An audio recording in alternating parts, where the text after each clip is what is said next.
మొదటి పేతురు 5వ అధ్యాయము 5వ వచనం నుండి మన వచనాలు ధ్యానించుకుని మనం ప్రార్థనలోకి వెళ్దాం. గత వారంలో సోమవారం పై వచనాలని 5వ అధ్యాయంలో ధ్యానించుకున్నాం. పెద్దలు ఏ రీతిగా ఉండాలో పేతురు చెప్తూ వచ్చాడు. పేతురు తాను యేసుక్రీస్తు ప్రభు యొక్క శ్రమలను చూసినవాడు, క్రీస్తుతో ప్రత్యక్షంగా ఉన్నవాడు, యేసుక్రీస్తు పిలిచిన పిలుపులో పాలు పొందినవాడు, అనేక రీతిలుగా సిద్ధపరచబడ్డాడు యేసు ప్రభు ద్వారా. అయితే సంఘాల్లో ఉన్న పెద్దల్ని తాను హెచ్చరిస్తున్నాడు. ప్రభువులైనట్టుగా ఉండకూడదని, మాదిరిగా ఉండాలని చెప్పాడు.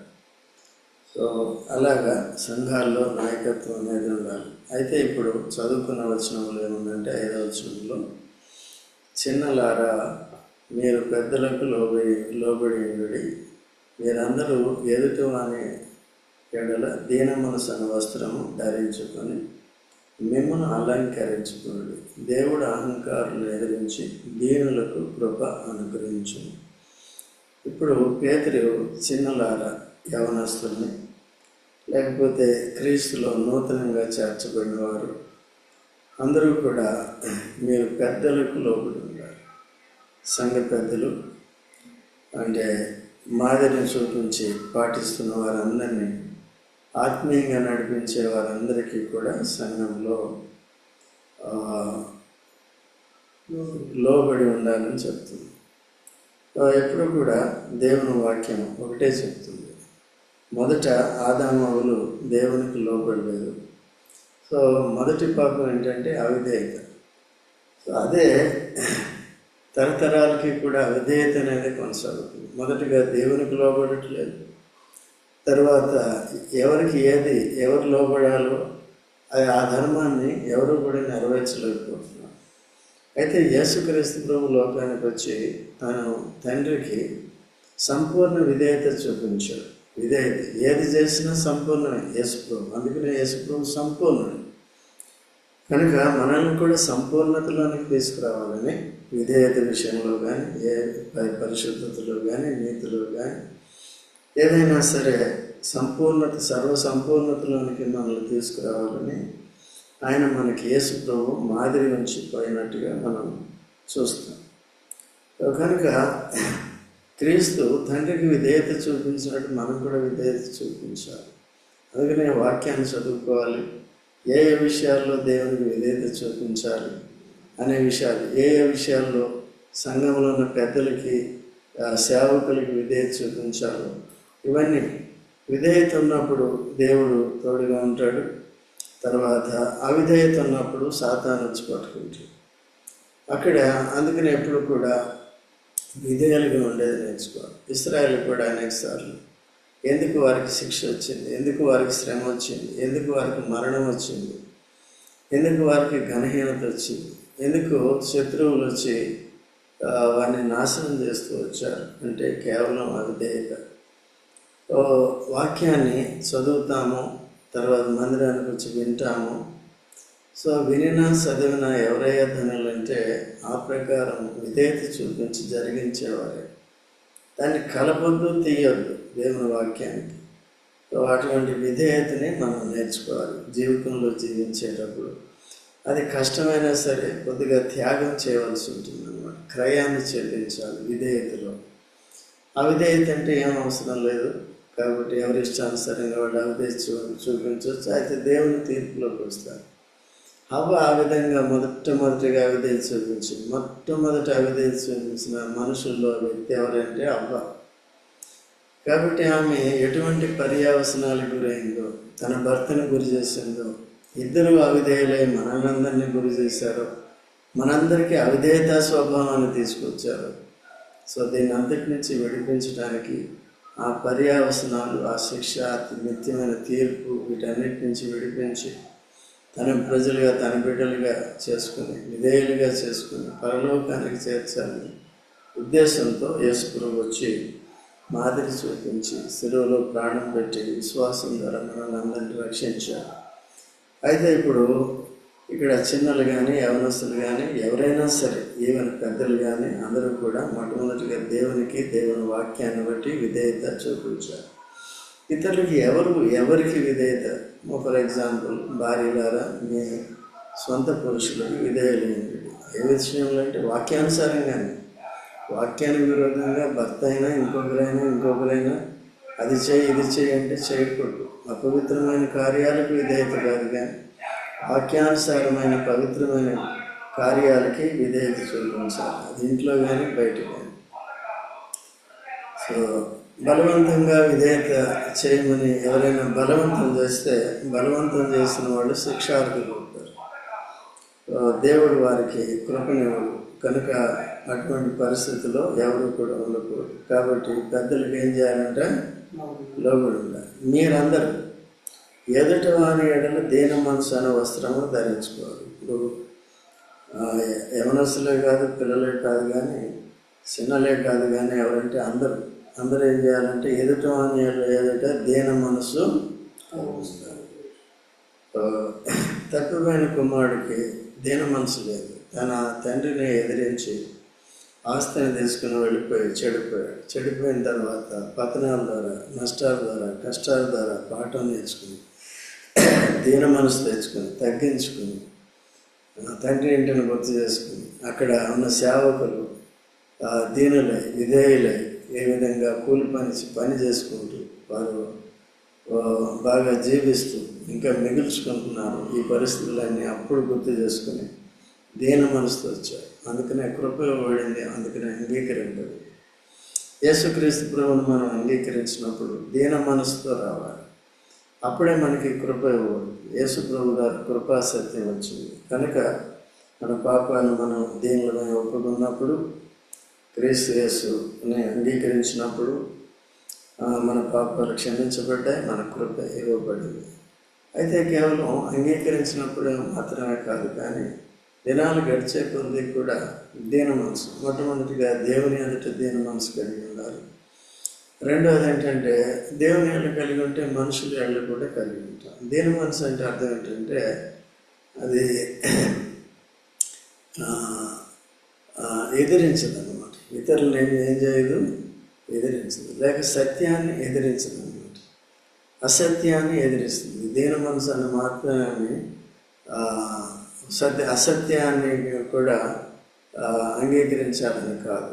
కాబట్టి ఆ విధంగా దీన మనసు అనే వస్త్రం కలిగి ఎదుటివాని ధరించుకొని ఏం చేయాలంటే అలంకరించుకోవాలి. అలంకరించుకోవటం అంటే అర్థం ఏంటి? లేదన్నమాట. లేనప్పుడు ఏం చేయాలి? దాన్ని అలంకరించుకోవాలి. దీన మనసు. కొంతమంది వట్టి దీన మనసు చూపిస్తారు, లోపల ఉండదు. ముందేదో దీనంగా మాట్లాడతారు, చేతులు పట్టుకుంటారు, బయటికి వెళ్ళిన తర్వాత గర్వంగా మాట్లాడుతూ ఉంటారు. అటువంటివి కూడా ఉండదు. మన దేవుడి దగ్గర మనం వేషాలు వెళ్ళాం కనుక దీన్ని ధరించుకోవాలని దీన మనసుని చెప్పాడు.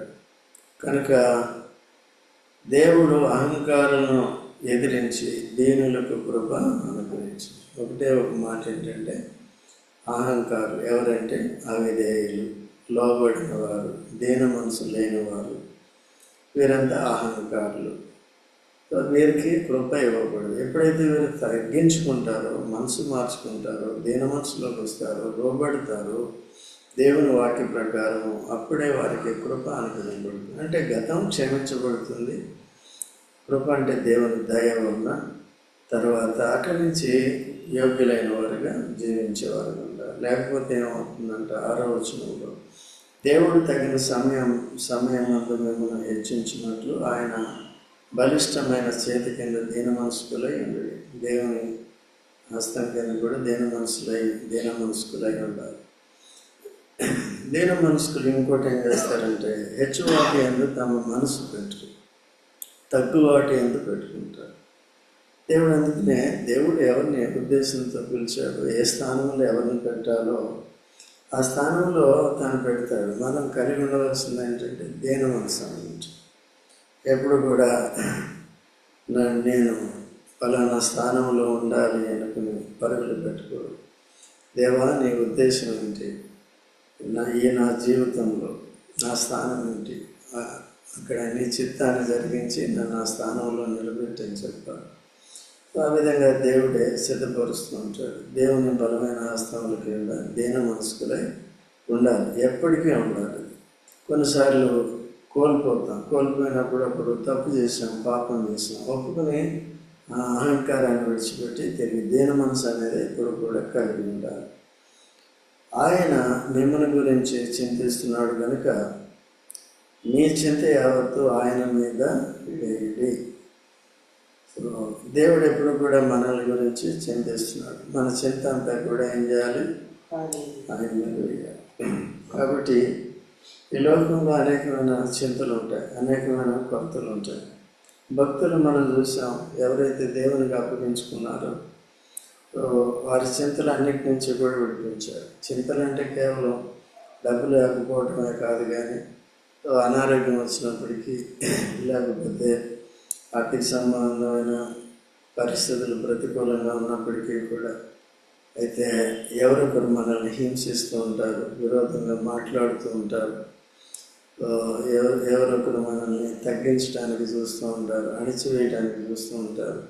ఈ లోకంలో ఉన్న బాధలు అనేక రకంగా ఉంటాయి. ఈ బాధలను బట్టి మనకి చింతలు వస్తాయి.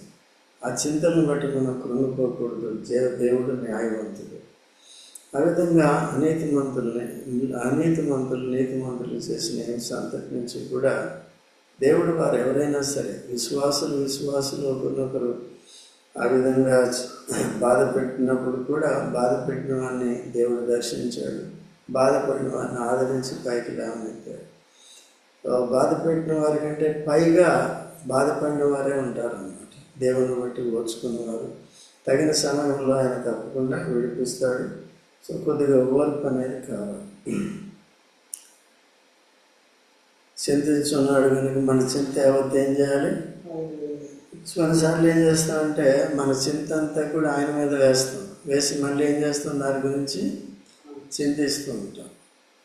అలా లేదు. అందుకనే యాకోబు కూడా ఆదికాండం 32వ అధ్యాయంలో కూడా ఏం చేశాడంటే, తన అన్న వచ్చేస్తున్నాడు 400 మందితో కర్రలు తీసుకుని కత్తులు తీసుకుని అన్నప్పుడు తెలిసినప్పుడు ఒక పక్కన ప్రార్థన చేస్తున్నాడు, ఇంకొక పక్కన ఏంటి చింతించి సొంత నిర్ణయాలు ఏదో చేసుకుంటున్నాడు అన్నట్టు, ఇంకా భయపడుతుంది. అలా కాకుండా జాగ్రత్తగా మనం దేవునికి అప్పచెప్పాలి, విశ్వాసంతో అప్పచెప్పాలి. లేక సంఘం ద్వారా మనం అందరం కలిసి ఒకరి భారాలు ఒకరు పంచుకోవాలి, దేవుని మీద వేయాలి, దేవుడు భరిస్తాడు. మోషే అంటాడు, వీరందరి భారాన్ని నేను ఒక్కడిని అలా భరించలేదని దేవునితో వాదిస్తాడు. అప్పుడు దేవుడు నాయకుల్ని నియమిస్తాడు. సరే, కొంతమంది నాయకుల నుంచి మీరంతా పెద్దలుగా చేసి ఆ విధంగా చేశారు. అయితే ఇప్పుడు క్రీస్తు అంటాడు, లేదు నేనే భరిస్తాను. కాబట్టి క్రీస్తు నియమాన్ని మనకిచ్చాడు. క్రీస్తు ఏంటంటే, క్రీస్తు అందరి భారాలని భరించిన రీతిగా క్రీస్తునందున మనం కూడా ఒకరి భారాలకు భరించాలి. అంటే ఒకరి సమస్యల కొరకు ఒకరు దేవునికి ప్రార్థన చేయాలి. కొంతమంది విశ్వాసులకి గ్రహింపు లేకుండా నేను 24 గంటలు ప్రార్థన చేశాను, ఉపవాసంలో ప్రార్థన చేశాను, అది చేశాను అంటారు. అది చేయగానే దానికంటే ముఖ్యంగా సంఘం ద్వారా మనం అందరం కలిసి ప్రార్థన చేయాలి. ఎవరి కొరకు చూడండి ఒక మాట, గలతీయులకు రాసిన పత్రిక 6వ అధ్యాయం 2వ వచనం చదవండి త్వరగా. గలతీయులకు రాసిన పత్రిక 6:2 త్వరగా చదవండి. ఒకరి భారములను ఒకరు భరించి ఇలాగూ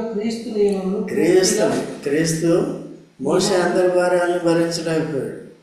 కాబట్టి క్రీస్తు మాత్రం అందరి భారాలను భరించాడు. నీ భారాన్ని నా భారాన్ని కూడా భరించాడు. మనం అంతేంటి, మనం కూడా ఇతరుల భారాన్ని అందుకని ఇతరులకు చెప్పుకోవాలి. ఇతరులు అంటే సంఘంతో కలిసి చెప్పుకోవాలి. బయట వాళ్ళు ఎవరికో చెప్పామనుకో, వాళ్ళు చేస్తున్నారో లేదో మనకేం తెలుస్తుంది. సంఘంలో మనం కూడా పార్టిసిపేట్ చేసి, నేను అదే కొంతమందికి చెప్తా ఉంటాను, బ్రదర్ నాకు ఈ సమస్య ఉంది ప్రార్థన చేయండి అంటారు. వాళ్ళు ప్రార్థన కూడికలకి రారు. నేనంటాను, రాకు, నువ్వు కూడికలకి రా, నీ భారం అందరూ భరిస్తారు, అందరూ నీ కొరకు ప్రార్థన చేస్తారు, నువ్వు కూడా రా అని చెప్తాం. అలా లోబడిన వాళ్ళు కొంతమంది ఉన్నారు. లేదు నేను రాను, మీరే చేయాలంటే ఏదో ఒకసారి 2 సార్లు చేస్తాను కానీ కంటిన్యూగా చేయాలి. నీకే సరైన విధానంలో లేనప్పుడు అది దేవుడు కూడా సరిగ్గా అంగీకరించు. అలా ఉంటుంది, జాగ్రత్తగా ఉండాలి. అయితే ఎందుకంట చింతించకూడదంటే, చింతను బట్టి దేవుడి నుంచి దూరపరచడానికి సాతానుడు రెడీగా పొంచి ఉంటాడు అన్నమాట. చింతలోనికి తీసుకొచ్చేది కూడా వాడే. యోగు లాంటి వాడిని ఎలా తీసుకొచ్చాడు, వాడు నిబ్బరమైన బుద్ధి కలిగి ఏ విధంగా దేవుని మీద ఆధారపడుతూ వచ్చారు. దేవుడు తను విడిపించి తను పొందిన శ్రమ అంతటిని బట్టి ఎంతో తన జీవితాన్ని ఆశీర్వాదకరంగా ఆశీర్వదించాడు. సో చింతలన్నీ పోయిన తర్వాత 2 అంతలుగా తన్ని ఆనందింపజేశాడు. సో అలా ఉంటుంది. కాబట్టి ఇక్కడ ఏముంటుందంటే, నిబ్బరమైన బుద్ధి గలవారే మెలకువగా ఉండడి, మీ విరోధైన అపవాది గర్జించు సింహం వలె ఎవరి మృంగుతులని వెలుగుతూ తిరుగుతున్నాడు. సో సాతాను వలె అంటే సింహం వలె. సింహం ఎలా తిరుగుతుందో అలాగే వీడు కూడా తిరుగుతున్నాడు. సింహం ఎలా తిరుగుతుంది, ఎందుకు తిరుగుతుంది? వేట కోసం. దొరికితే చాలా ఏమవుతుంది? ఎందుకు గర్జిస్తుంది? ఎందుకు గర్జిస్తుంది? భయపెట్టడానికి కాదు. అది ఎక్కడో షాట్ను పడుకున్నా కూడా సింహం గర్జన లేచి పరిగెడతాయి, అప్పుడు కంటపడతాయి. అదే దానికి కూడా దేవుడు తెలివి పెట్టాడు అట్లా ప్రతి. అట్లా మనం ఏం చేస్తాం? కాబట్టి మనం కూడా వాడి తంత్రాలన్నీ కూడా ఎరిగిన వారమే జాగ్రత్తగా ఉండాలి, మెలకువగా ఉండాలి. కనుక ప్రభు యొక్క హస్తాల్లో భద్రంగా ఉండాలి. ప్రభువే మనల్ని సాతాను నుంచి భద్రపరిచేవాడుగా ఉంటాడు. సింహం వలె మింగి వేస్తాడు. కాబట్టి అలాగా కొంతమంది విశ్వాసాన్ని సాతాన్ని మింగివేశాడు. కొంతమంది దేవుడు విడిపిస్తూ వచ్చాడు. అలాగే మనం జాగ్రత్తగా ఉండాలి. ఇప్పుడు అననీయ సప్పర్యాన్ని మింగేశాడు, వాళ్ళు చచ్చిపోయారు. తర్వాత దేమా కూడా లోకంలోకి వెళ్ళిపోయాడు శోధింపబడి. సో ఇంకా పాత నిబంధనలు కూడా అనేక మంది ఉంటారు. సో అలా లేకుండా మెలుగుగా సాతాను, నాకులో చింత వచ్చిందంటే సాతానుడు పొంచి ఉంటాడు. చింత వచ్చిన వెంటనే వాడు ఏం చేస్తాడు? నన్ను దేవుడి నుంచి దూరం చేయటానికి, నన్ను మింగివేయటానికి ప్రయత్నం చేస్తాడని మనం జాగ్రత్తగా ఉండి ప్రార్థనలో మెలుగుగా ఉండాలి. లోకమందున్న మీ సహోదరుల యందు ఈ విధమైన శ్రమలే నెరవేర్చుచున్నవని ఎరిగి విశ్వాసమందు స్థిరులై వానిని ఎదిరించుడి. అని ఎదిరించాలంటే ఏముండాలి? విశ్వాసంలో స్థిరులై. కాబట్టి ఎదిరించేది అన్నమాట విశ్వాసం. ఇప్పుడు దావీదు ఏం చేశాడంటే, గొలియాతుని తనకంటే ఎన్నో రెట్లు బలవంతుడైన వాడిని, ఎంత పెద్ద స్టాచర్ కలిగిన వాడిని, పొడుగాటి వాడు, తర్వాత అటువంటి వాడిని ఎవరు చూసినా ఏమవుతారు? భయపడతారు. అయితే విశ్వాసమును బట్టి ఏం చేశాడు? ఎదిరించి వాళ్ళని సంహరించాడు. యేసు ప్రభు కూడా అంతే. కాబట్టి సాతాన్నే యేసు ప్రభు తన చేత కొట్టాడు, వాని వశంలో మనం విడిపించాడు. మనం కూడా ఏంటంటే విశ్వాస వేర్లుగా ఉండాలి. సో ఈ సమస్యలన్నీ కూడా లోకంలో సంభవిస్తున్నప్పుడు మన విశ్వాసం నందు స్థిరులై వారిని సాతాన్ని ఎదిరించాలి. తన నిత్యమయముకు క్రీస్తునందు మిమ్మును పిలిచిన సర్వకృపానిదేవి దేవుడు కొంచెము కాలము మీరు శ్రమపడిన పిమ్మట తానే మిమ్మల్ని పూర్ణులుగా చేసి స్థిరపరిచి బలపరచు యుగ యుగములకు ప్రభావం ఆయనకు కలుగునుగాక. ఆమె. చివరికి ఇలా జరుగుతుంది సాతాను ద్వారా, మీ చింతల ద్వారా ఇవన్నీ చెప్పుకుంటూ అక్కడితో వదిలిపెట్టేది. పేదరు ఏమంటున్నాడు? ఇదే బాధ అంటే. ఇక్కడ ఏంటంటే వాడికి ఒక వాగ్దానం ఇస్తున్నాడు, వాడికి ఒక నిశ్చయత అనేది ఇస్తున్నాడు. ఏమని ఇస్తున్నాడు? తన నిత్యమయముకు క్రీస్తునందు మిమ్మల్ని పిలిచిన సర్వకృప అనేది దేవుడు దేనికి పిలిచాడు? మనల్ని నిత్యమయముకు పిలిచాడు, నిత్యమైన ఘనతకు పిలిచాడు, మహిమ. దానికి పిలిచిన మనం ఇక్కడ కొంచెం కాలం ఏం కావాలంట? శ్రమ పడిన పిమ్మట, కొన్నిసార్లు కష్టాలు నష్టాలు ఇవన్నీ వచ్చిన తర్వాత ఏం చేయాలి? మనం నిబ్బరమైన మనసు కలిగి విశ్వాసమందు స్థిరులై విశ్వాసం ద్వారా ప్రార్థన చేయాలి. కత్తులు కటారాలు తీసుకెళ్తే సాతాను కనపడడం, అందుకని ప్రార్థన అనే ఆయుధాన్ని ఇచ్చారు. అది కూడా వాక్యానుసారమైన రీతిగా మనం పోరాడేవారుగా ఉండాలి, సాతానుతో కానీ ఇంకెవరితో అయినా సరే. అయితే చివరికి పౌలు కూడా ఏమంటాడంటే 2 కొరింథీ 4వ అధ్యాయం 10వ అధ్యాయం 4-5 వచనాల్లో మన యుద్ధోపకరణములు శరీర సంబంధమైనవి కావు. కాబట్టి ఇక్కడ శ్రమలు ఉంటాయి, శ్రమలు మహిమకు మారుస్తాయి. అయితే సాతానికి చోటు ఇవ్వకుండా జాగ్రత్తగా ఉంటారు. కొంచెం కాలం శ్రమ పడిన తానే మిమ్మల్ని పూర్ణులుగా చేసి, శ్రమలు ఎందుకు వస్తాయి? పూర్ణులుగా. దేంట్లో? విశ్వాసాలు, దేంట్లో? విధేయతలు, దేంట్లో? సాతానికి చోటు ఇవ్వకుండా ఉండే విషయంలో. ఎదుట మనం ఏం కలిగి ఉండాలి? దీన మనసు అనే వస్త్రం ధరించుకోవాలి కదా. మనం ఈ లోకంలో కొత్త బట్టలు వేసుకుని వెళ్ళిపోయాడు, చూడు నా బట్టలు బాగున్నాయా, ఇదేదని చూడు, అది కాదు. కానీ ఏముండాలి? ఇతరులు మన దీన మనసు అనే వస్త్రం ధరించాడా లేదని చూడాలి, ధరించిందా లేదని చూడాలి.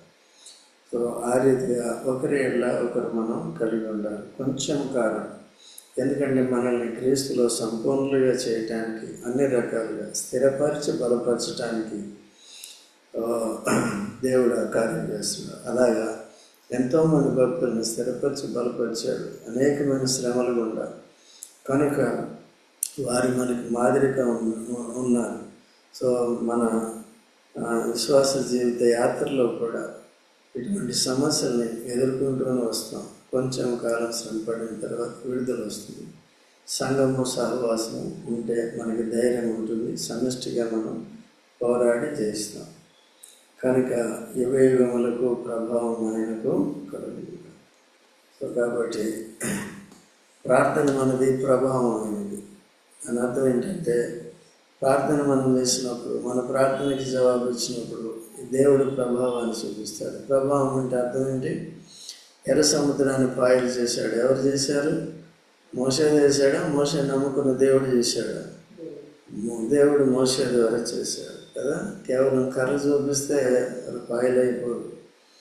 కాబట్టి ఎప్పుడైతే దేవుడు చెప్పినట్టుగా చేశాడో అప్పుడు కర్ర చూపించాడు. దేవుని ప్రభావం ద్వారా ఎర్ర సముద్రం ఏమైపోయింది?